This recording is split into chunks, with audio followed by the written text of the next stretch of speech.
Hello, I'm Shelley Duvall. I'm actually not, but bonus points if you do get that reference. My name is Ellie Duke, and here is a tutorial on how to make the Pee-wee's Playhouse sign that can be seen in the opening credits of the cult classic TV show Pee-wee's Playhouse. What I have done here is taken an old canvas I no longer need and hot glued a sheet of foam board to the surface. I then used 5-pound weights to weigh down the glue. To make the border, I have cut out 1.5 inches of the leftover foam board. Now I am just touching up the edges with an Exacto knife, and now I am peeling the paper off of the foam board so it is much easier to carve with your Exacto knife. Next up is the modeling paste, which you will need plenty of. With a putty knife, I have slabbed it all over the surface and then have worked it in with a paintbrush. I've then used a hairdryer just to slightly dry the modeling paste. I've alternated between brushing and drying. After alternating between drying and brushing, leave overnight, and you will get a really awesome finish that looks like true wood grain. I've now taken my modeling paste with a putty knife and actually my fingers and have created more texture along the sides. This is to match the wood grain on the surface. Now is the fun part of sketching out the Pee-wee's Playhouse banner and arrow. I've taken an Exacto knife and cut out these 3 pieces. You are going to need to double this, so you will have a total of 4 banners and 2 arrows. You will be matching up each set and then hot gluing them together, so you will have a total of 2 layers on top of the canvas/surface. I've now brought back the 5-pound weights and have weighed down each banner individually. It takes about 2 to 5 minutes. And now I am shaving the edges of the arrow and the edges of the banner to give it a more carved look, a more 3D look. I find using an Exacto knife the easiest. Just make sure you do have extra blades. When carving the edge of the banner and the edge of the arrow, I've just found that using uneven strokes and gouges really help make it look like a carved wooden plaque. When you are cutting around the edges, make sure to go in on a diagonal cut.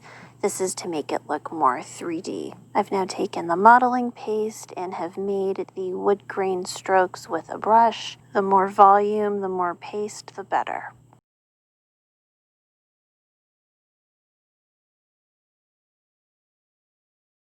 Now for the painting, I have used a dark green for the surface and have begun painting uneven strokes. The modeling paste still is not quite set, but I have found that blending the paint and the modeling paste gives more texture and more color. Here is what the banner and arrow should look like dry, and here is what the green surface should look like dry. Now is time to hot glue the border onto the sides of the surface. Again, you will be using 2 layers of foam. I didn't use the 5-pound weights this time to hold the border down. I just used my fingers and gently squeezed the edges of the canvas.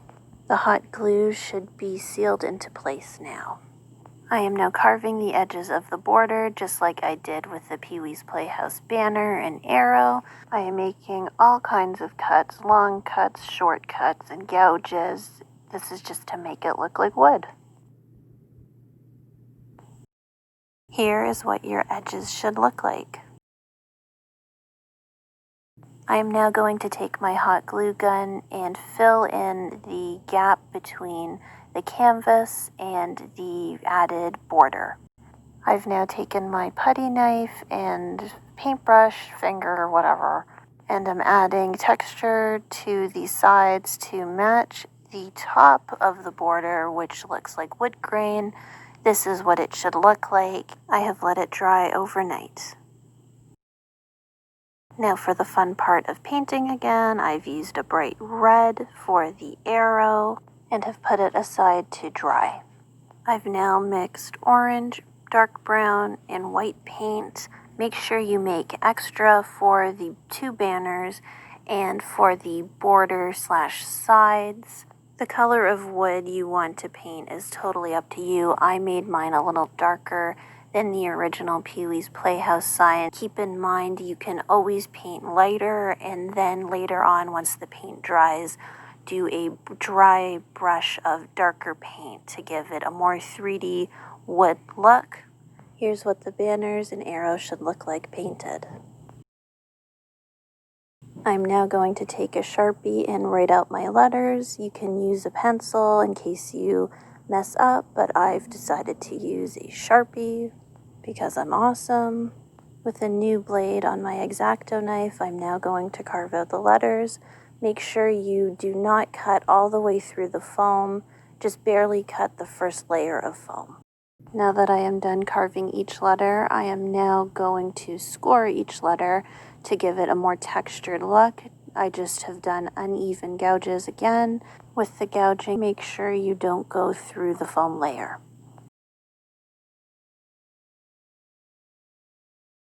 With a dark red wash, I have now coated the tops of my banners. This wash will get into the wood grain of the banners and will help give it a more realistic wood look. Here is what your banners should look like when they are done. I've also put the red wash on the arrow to give it a little more depth. Very sparingly, I am taking a dry brush of light paint and going over each banner. I'm then removing it with a paper towel. Now with the same paint color you used for the banners, use the extra on the borders and the sides. The more paint you use, the better. The edges will actually be more stronger with each layer of paint you put on. With a small paintbrush, I am now going to paint in the Mod Podge. This is going to help the paint not absorb into the foam. I am now going to take my dry brush of light paint and gently brush the sides of the border. I've also taken a yellow and dry brushed over the light brown. This will make the colors on the border really pop. With the extra yellow paint, I am now going to dry brush over the two banners and then remove the extra paint with a wet paper towel. Now that the Mod Podge has dried, I am now going to be filling each letter with a thick layer of paint. The more paint, the better. It's actually going to help seal the scoring I did with the Exacto knife. It also helps make the lettering look a little less jagged. With water and light brown paint, I have now coated this surface. I have made sure to go with the grain of the wood and to alternate between some light painting and the hairdryer so it dries in between each coat. I finished this process off with the red wash that I had left over. I've now put my banner and arrow in place and weighed them down with the 5-pound weights individually. I've now put a very thick layer of Mod Podge on all surfaces. Make sure that you are brushing with the grain.